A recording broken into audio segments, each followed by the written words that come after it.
তো আমরা একে একে দেখলাম যে বসিরহাট উত্তরে সমস্ত দল প্রার্থী ঘোষণা করে দিয়েছে। তা আপনাদের আইএসএফ থেকে কেউ কোনো কি ভূমিপুত্র প্রার্থী হবে? দেখুন, আমাদের তো প্রার্থী ঘোষণা হবে ঈদের পরে অফিসিয়াল, যেটা আমরা খবর পাচ্ছি সূত্র মারফত। অবশ্যই এখানকার ভূমিপুত্র হবে।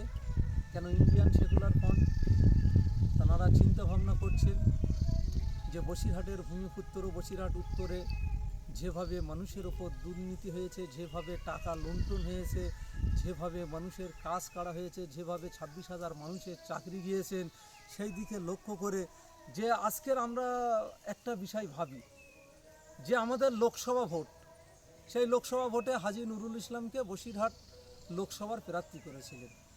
আমরা বারবার বলেছিলাম যে হাজী নুরুল ইসলামকে প্রার্থী করেছেন। হাজী নুরুল ইসলাম একজন অসুস্থ মানুষ, তাঁকে প্রার্থী করলে তিনি না জানি কবে সৃষ্টিকর্তার ডাক হবে, তিনি চলে যাবে। যদি কোনো রকম একটা দুর্ঘটনা ঘটে যায়, একজন অসুস্থ মানুষ, তিনি বারবার অ্যাপোলোতে ভর্তি হচ্ছিলেন, তারপরেও মমতা বন্দ্যোপাধ্যায় জেনে এখানকার প্রার্থী করেছিলেন। বসিরহাটের মানুষ হাজী নুরুল ইসলামকে ভোট দিয়ে আজকের মানুষ বুঝতে পারছে যে একজন এমপির যে কাজ, যে লোকসভায় যে আইন পাশ হচ্ছে, সেই আইনের যে এই তোমার লোকসভার যে সংসদ, তিনি যে বিরোধিতা করবেন, তিনি তো মানে ইন্তেকাল করেছেন, তিনি কিভাবে বিরোধিতা করবেন? মানুষ এই একটা যন্ত্রণায় ভুগছে। কেন, ওয়াকাফের মতো যে আইন, যে ওয়াকাফ আইন বাংলায় তিনি বলেছিলেন আমি থাকতে লাগু হতে দেব না, কিন্তু সেখানে নওশাদ সিদ্দিকী ভাইজান, আমাদের বিধায়ক, আমাদের দলের চেয়ারম্যান, বারবার আন্দোলন করতে গিয়েছিলেন। এই রাজ্য সরকার তার প্রশাসনকে দিয়ে তিনি ব্যর্থ করার চেষ্টা করেছিলেন, কিন্তু নওশাদ সিদ্দিকী ব্যর্থ হবার ছেলে নয়। তিনি কিন্তু লড়াই করে, মাঠে ময়দানে লড়াই করেছেন। তিনি সর্বশেষে একটা প্রেস কনফারেন্স করে বিভিন্ন মিডিয়ার মাধ্যমে বলে দিয়েছিলেন 5 থেকে 6 দিন যে তোমার ওয়াকফ সম্পত্তি, যে তোমার কাগজ আছে, সেগুলো কালেক্টরের হাতে তোমার সাবমিট করতে বললেন। কিন্তু সেখানে আমাদের প্রাণপ্রিয় বিধায়ক নওশাদ সিদ্দিকী ভাইজান হাইকোর্টে কেস করে, সুপ্রিম কোর্টে কেস করে, সেখানে 6 মাসের অধিক সময় পেয়েছে। এটাই হলো আমাদের লড়াই। আর আমরা যেটা বলছেন এখানকার ভূমিপুত্র, অবশ্যই এখানকার ভূমিপুত্র হবে। আমরাও চাই বসিরহাটের ভূমিপুত্র প্রার্থী হোক। বসিরহাটের মানুষের কথা, বসিরহাটে কৃষি কী অভাব আছে, অভাব অনটন আছে মানুষের, সেই কথা বিধানসভায় গিয়ে তুলবে এবং বসিরহাটের প্রত্যেকটা মানুষের হাতে যেন বসিরহাটের বিধায়ক কাজ তুলে দিতে পারে, বসিরহাটবাসীর কথা ভাবে।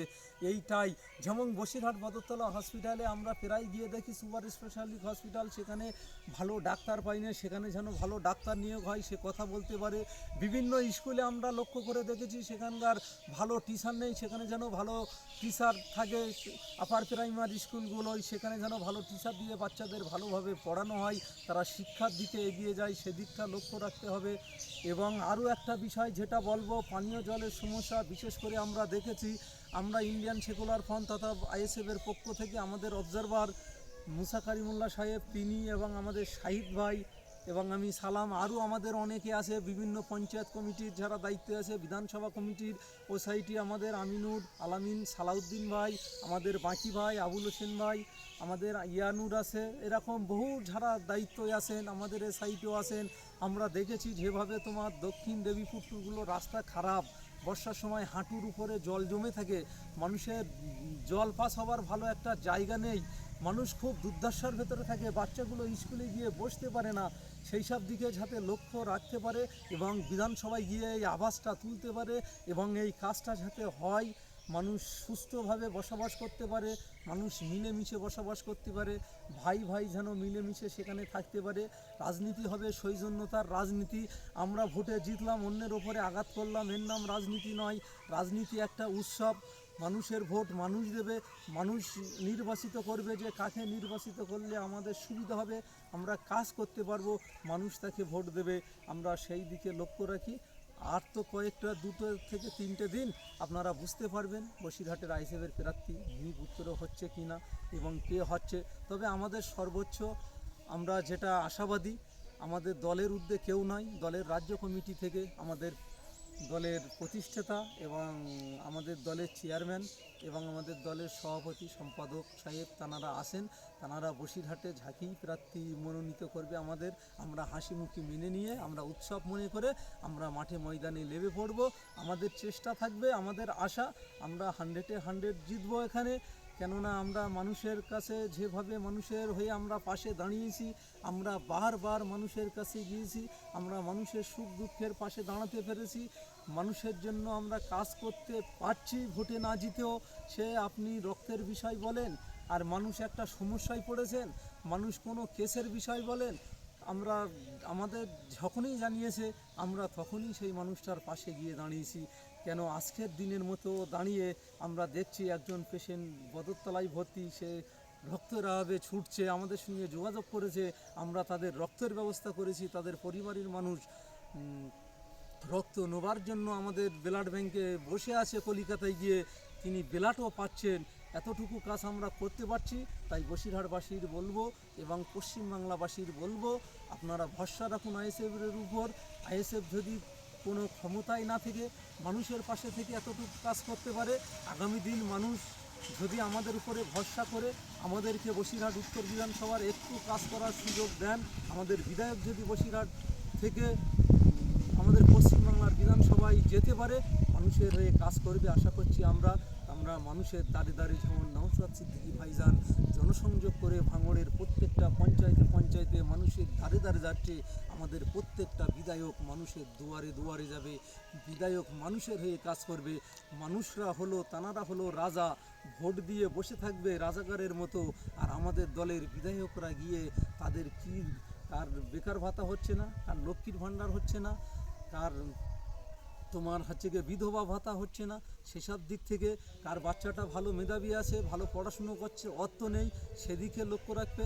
কার বাচ্চা বিএড করে বসে আছে, চাকরি পাচ্ছে না, তার জন্যও ব্যবস্থা করার জন্য অবশ্যই চেষ্টা করবে, যোগ্য ব্যক্তিকে যোগ্য জায়গায় পৌঁছানোর এইটুকু আমাদের আশা আছে।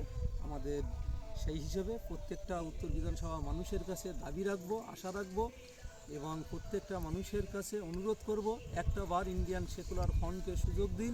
আমরা যদি কাজ না করতে পারি, আমরা যদি মানুষের পাশে না দাঁড়াতে পারি, আমরা কথা দিচ্ছি এই 2026-এর ইলেকশানে যদি আমরা ভোটে জিতে কাজ না করতে পারি, 26-এর পরে যে 31 সালে তোমার ভোট হবে, আমরা 31-এ আপনাদের দাঁড়ে দাঁড়িয়ে আর যাব না। কেননা আমরা কাজ করার জন্য।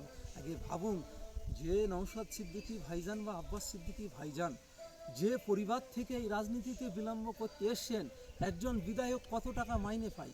মাসে 1,20,000 টাকার উপরে। আব্বাস সিদ্দিকী ভাইজান যদি দিনই 2টো জলসা করে, তার 1 লাখের উপরে ইনকাম। তাহলে কেন রাজনীতিতে নামবে? তিনি সত্যিই এই বাংলার মানুষকে ভালোবাসে বলে, বাংলার মানুষকে বাঁচাবার জন্য, বাংলার মানুষকে সুস্থ পথ দেখাবার জন্য, সুস্থ সমাজ উপহার দেওয়ার জন্য তিনি রাজনীতিতে নেমেছেন। সেদিকে ফিরে বিশ্বাস করুন যে কুরাইশ বংশের বাচ্চা তিনি রাজনীতিতে নেমে নেতৃত্ব দিচ্ছে, এটা আমার আপনার জন্য খুশির বিষয়। তাই বিশ্বাস করে একটা বার বসিরহাট উত্তর থেকে, হারোয়া থেকে, বেগঙ্গা থেকে, বাদুড়িয়া থেকে, আমডাঙ্গা থেকে, অশোকনগর থেকে, ভাঙড় থেকে